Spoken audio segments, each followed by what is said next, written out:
Hi everyone, I'm Alex McCrickard. This is the large impoundment fishing report for the month of June in Virginia. And actually today we're lucky to be joined by our fisheries chief, Dr. Mike Bednarski from the Department of Wildlife Resources. And actually today we were able to get out on Lake Chesdin, a large impoundment in Chesterfield County, not too far outside of the city of Richmond. Mike, you fish Lake Chesdin quite often. Tell us a little bit about what to expect on this fishery during early summer in the month of June. I think with Lake Chesdin, it's got the potential to be a really good fishery or a really tough fishery. Lake Chesdin is one of our best impoundments based off of our surveys, but given the size of Lake Chesdin as well as the variety of cover, it can fish pretty tough. So in June, generally what I'm looking to do is cover a lot of water and look for fish, and that's exactly what we did today.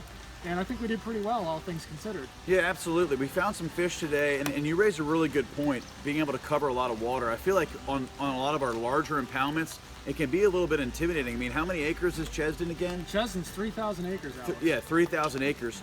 So when you're coming to a large impoundment, it can be a little bit intimidating. You know, where do I fish? There's so much different habitat. There's so much different cover. And it can be a little bit intimidating, and today we kind of used a little bit of a run and gun approach, which actually tends to work well early in the summertime. And you like fishing pretty fast, as we learned today. I do, Alex. You know, over the course of the day, we covered 12, 13, 14 spots, burned 8 or 9 gallons of gas, and trolling motor batteries are going to need a good charge tonight. Yeah. But you know, that's all part of it. Those shallow fish, they're resident fish.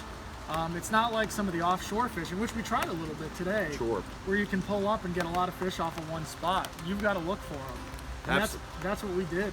That's it. We covered water, and we were primarily focusing on shallow structure today. So coves, areas where we had water willow that met with marshes like filled with arrow arum and pickerel weed.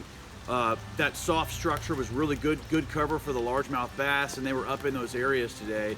And we did well catching fish on frogs, poppars.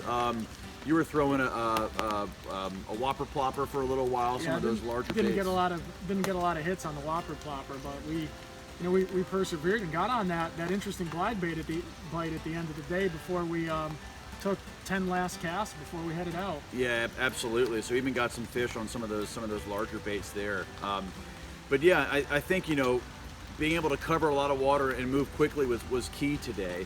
And you know, the low pressure systems, you know, we've had a little bit of drizzly, rainy weather here in Virginia lately.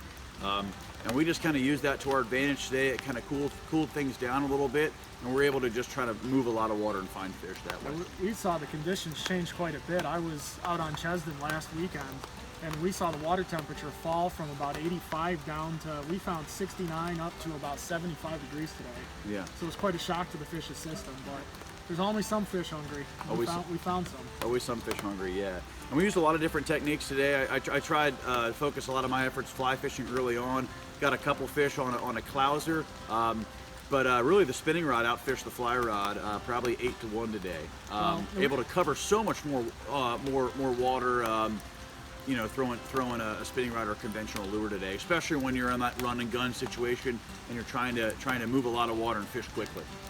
Well, that's all part of it, Alex. I got the high-speed bait casting reels, I got the braided line, just power fishing. Yeah, absolutely. And you know, we were able to pick up some fish on the popper towards the end of the day, but yeah, and the average size fish today was nice. I mean, you know, it was pretty good. We had that first fish of the morning was about 4.5 pounds. Sure. Really set the tone. We've got a lot of 2 to 3 pound fish mixed in. And the end of the day with that fish, that was about 4 3/4. Absolutely. And Lake Chesdin is the kind of place where the density might not be as high as some of our other fisheries, but really you've got larger numbers of those good quality sized fish. So that stock density is higher. Well, one thing we see with Chesdin is our surveys indicate, and we survey Chesdin on a yearly basis, it's full of 2 to 5 pound fish. Sure. It's got some bigger fish. You're not generally going to go out there and catch a lot of 12-inch fish. Well, you caught a lot of 12-inch fish today, but you see a lot of 2 to 5 pounders, and there's a lot of fish up there in the 6 to 7 pound range.